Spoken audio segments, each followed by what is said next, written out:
So today we're doing the installation of the BlackSys CH-100B on this 2013 Toyota Corolla S.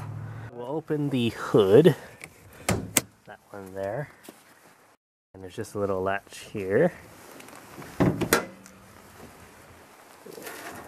And just gotta open up this cover here. So to open this, there's just a little tab here, and then it comes off, and we have the fuse puller just right there.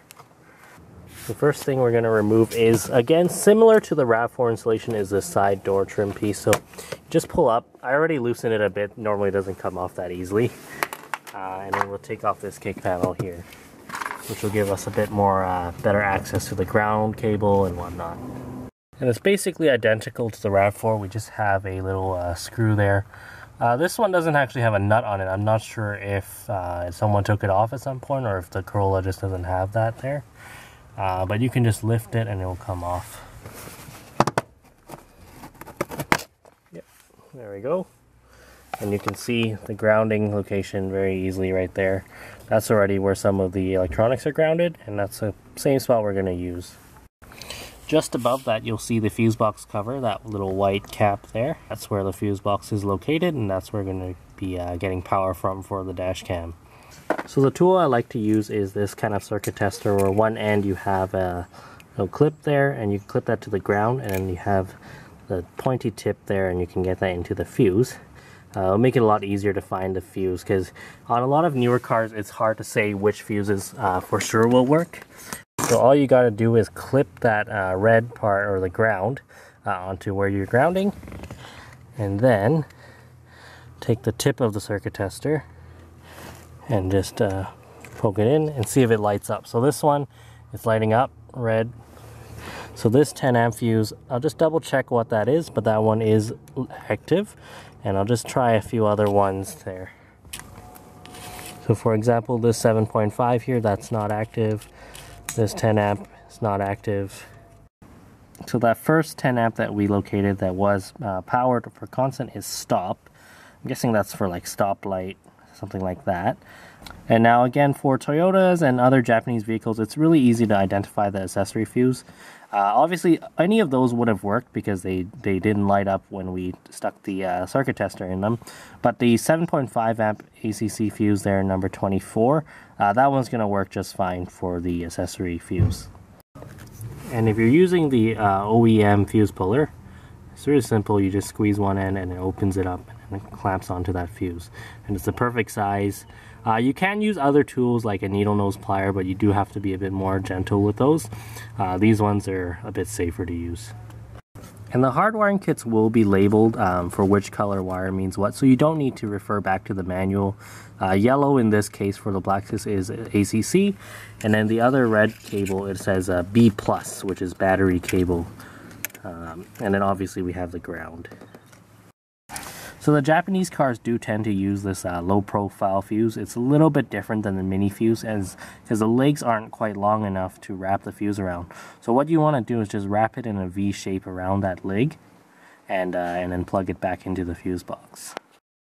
So after the fuses are plugged back in, we'll just double check that all your connections are good, and just plug it in to the camera and just make sure it's turning on.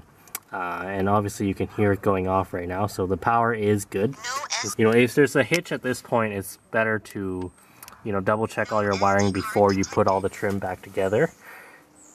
Now that our power cable we know is good to go, I've just kind of loosely hung it over the mirror and to see how much wire we need. And we basically tuck that wire using the trim tool under this ledge here with the rubber trim. And we'll just feed it up onto the A pillar, and then we'll get to about this point, and I'll show you what happens next. When you get to the A pillar, you do kind of need to use the tool to make a bit of a gap for yourself. You see there, and then it'll be enough to get that wire in. So pretty straightforward on these cars. The trim, there's quite a bit of play in there, so you can easily get that wire in. Along the top edge of the headliner, it's pretty loose, so you won't really need the trim tool to do this. But if you do want, you can. And at this point you want to mount the camera and then tuck the extra power cable in. When we're putting back the kick panel trim, It's just that hole there, and then the white plastic clip there. And once you replace the side sill trim and the kick panel, again, like the RAV4, you should only really see a very tiny bit of that cable, and the rest of it should be tucked away neatly. And again, we want to stick the camera as high up as we can and as out of sight as possible. So especially with a mirror like this, on the passenger side, kind of right about there, is going to be the perfect spot. So on the Corolla, because the actual rear view mirror base is really small, we can get this right up against that. And it's still got a lot of room to adjust the mirror. It won't actually make contact with the camera. And again, from the driver's seat, you shouldn't really see the camera. This is what it looks like from the outside. So from the outside, you know, we mount the mount as high up as we can and on the edge of that dot matrix actually. So that way we don't really see much of the camera at all. And when you bring it back a bit, it's really quite hard to spot. If you are the kind of person that wants the camera to be seen, you can turn on that security LED feature. So if you are running the 64 gig or higher cards, you do want to format it in the camera. And to do so, you just hold down the event button. Formatting is on standby. Press the left key to format. Memory card formatting.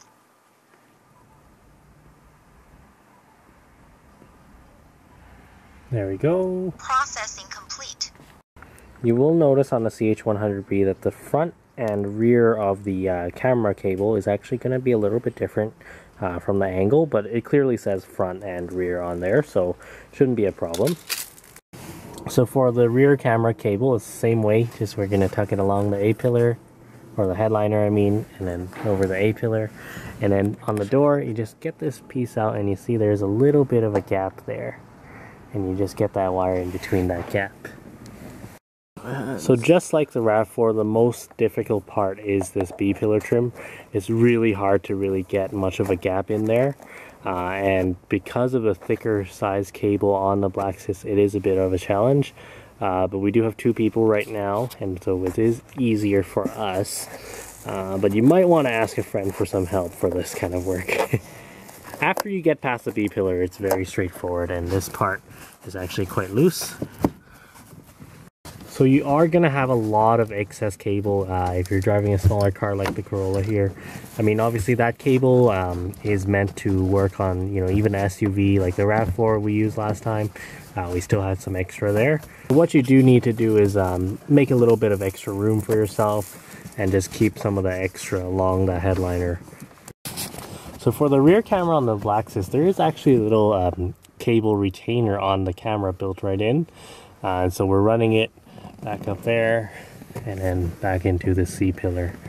This is a terrible example because we have the 5% tint on this Corolla, so you can't actually see where the camera is, but there it is. It's quite small. It's maybe a little bit bigger than the Blackview one, and does have a bigger connecting cable, but otherwise it's pretty comparable. And there is some extra stuff in the packaging. You have an extra front and rear sticker, so if you do mess it up or you need to transfer to another car, that's not going to be a problem. And then you have some cable clips as well. We didn't use any, but we actually might for the front camera there. And there's also one extra fuse for the hardwire kit. And before you get going, it's also a good idea to double check how you have your camera aimed. So here we have just the edge of the dashboard and the hood showing. And the sharpest part of the frame is going to be right there. And then, whoops. And then we'll check out the rear. Okay. And if you do have a spoiler, I mean, that's, it's still nice to have the sharpest part of the frame again. With the wide angle lenses, you know, the corners, they get distorted a little bit. So you want to keep kind of where the license plates are going to be right in the middle.